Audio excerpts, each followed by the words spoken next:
नमस्कार दोस्तों, स्वागत है आप सभी का हमारे चैनल भक्ति ज्ञान में। दोस्तों, आज मैं आपको ज्येष्ठ मास महात्म के 17वें अध्याय की कथा सुना रहा हूं, जिसमें हम वर्णन करेंगे एकादशी व्रत वर्णन।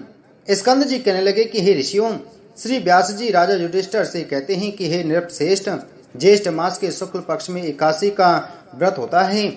उस दिन मनुष्य निर्जल उपवास कर शर्करा सहित जल में पूर्ण घट का दान करते हैं। दान श्रेष्ठ ब्राह्मणों को देने वाला विष्णु लोक में जाकर आनंद करता है। युधिष्ठिर वेद व्यास जी से बोले कि हे दैत्यायन, मैंने मानव धर्म और वैदिक धर्म को सुना है, अब आप कृपा वैष्णव धर्म को कहिए।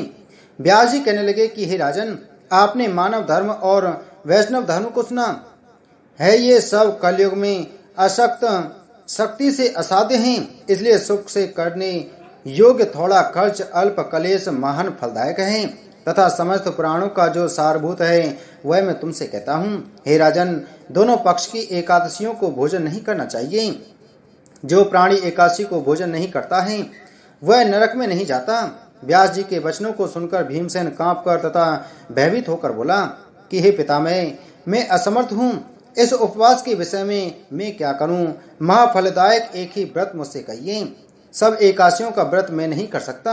व्यास जी बोले कि हे भीमसेन, वृष या मिथुन के सूर्य होने पर ज्येष्ठ मास की शुक्ल पक्ष की जो एकादशी होती है, उस दिन प्रयत्न पूर्वक जल रहित उपवास करना चाहिए। स्नान और आचमन के जल को छोड़कर विद्वान पुरुष अन्न और जल का ग्रहण न करें, अन्यथा जल का ग्रहण करने से व्रत भंग हो जाता है।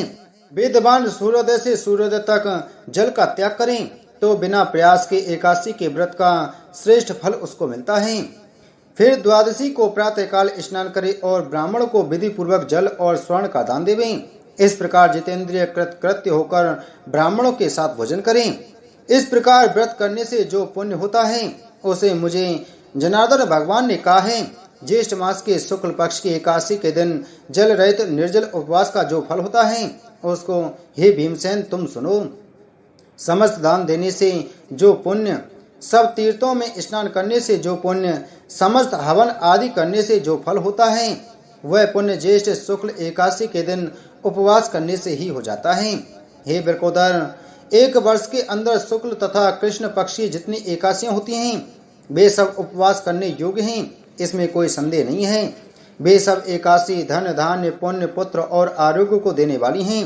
हे नरव्याघ्र, उन दिनों में उपवास करने से उक्त फल देती हैं, यह मैं तुमसे सत्य कहता हूँ।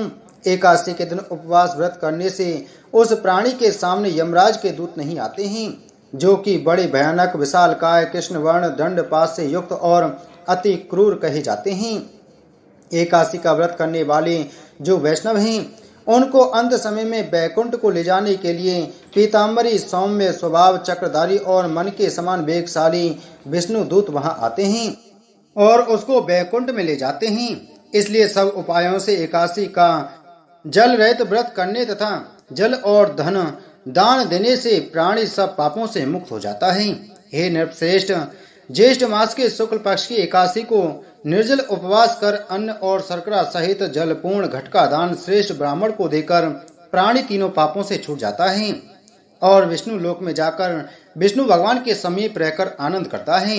इति श्री ज्येष्ठ मास महात्म एकादशी व्रत वर्णन 17वां अध्याय संपूर्ण। बोलो ज्येष्ठ मास महात्म की जय, बोलो विष्णु भगवान की जय।